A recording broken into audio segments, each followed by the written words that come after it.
Hello friends, ஒரு இம்பார்ட்டண்ட்டான supreme court judgement தான் நம்ம பார்க்க போகிறோம். என்ன அப்படின்னா, மாநில சட்டப்பேரவைகள் ஸ்டேட் லெஜிஸ்லேட்டிவ் அசம்பிளி இயற்றி அனுப்பக்கூடிய மசோதாக்களுக்கு ஆளுநர் மற்றும் குடியரசுத் தலைவர்கள் அசன்ட் கொடுக்கக்கூடிய, அதாவது ஒப்புதல் அளிக்கக்கூடிய ரிலேட்டடான ஒரு ஜட்ஜ்மெண்ட் தான் வந்து பார்த்தீங்கன்னா நேற்று சுப்ரீம் கோர்ட்டில் வந்து பார்த்தீங்கன்னா 5 நீதிபதிகள் கொண்ட கான்ஸ்டியூஷன் பெஞ்ச் அரசியலமைப்பு சாசன அமர்வு வந்து பார்த்தீங்க அப்படின்னா ஜட்ஜ்மெண்ட் கொடுத்துருக்காங்க.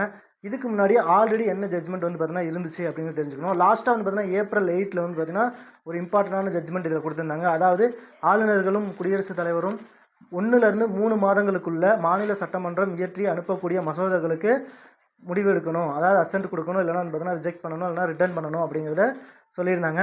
இப்போது அதே மாதிரி வந்து பார்த்தீங்க அப்படின்னா நம்மளோட குடியரசுத் தலைவர் ஆர்டிகல் 143 143 யூஸ் பண்ணி சுப்ரீம் கோர்ட்டு கிட்ட ஒரு 14 கொஸ்டின்ஸ் வந்து பார்த்தீங்கன்னா கேட்டிருந்தாங்க. அந்த 14 கொஸ்டினில் 11 கொஸ்டின் வந்து பார்த்தீங்கன்னா சுப்ரீம் கோர்ட் நேற்று ஆன்சர் பண்ணி ஒரு ஜட்ஜ்மெண்ட்டையும் கொடுத்துருக்காங்க. அதில் என்ன சொல்லியிருக்காங்க அப்படின்னு பார்த்தீங்கன்னா, குடியரசுத் தலைவருக்கும் ஆளுநர்களுக்கும் மாநில சட்டப்பேரவை இயற்றி அனுப்பக்கூடிய அந்த மசோதாக்கள் மேலே முடிவெடுக்க கால நிர்ணயம் நீதிமன்றத்தால் வந்து பார்த்தீங்கன்னா ஃபிக்ஸ் பண்ண முடியாது அப்படிங்கிறத வந்து பார்த்தீங்கன்னா சொல்லியிருக்காங்க. ஆல்ரெடி April 8 ஜட்ஜ்மெண்ட் வந்து பார்த்தீங்க அப்படின்னா ஃபிக்ஸ் பண்ணியிருந்தாங்க. அது வந்து பார்த்தீங்கன்னா எகெயின்ஸ்ட் டு கான்ஸ்டியூஷன் அப்படின்னு சொல்லியிருக்காங்க.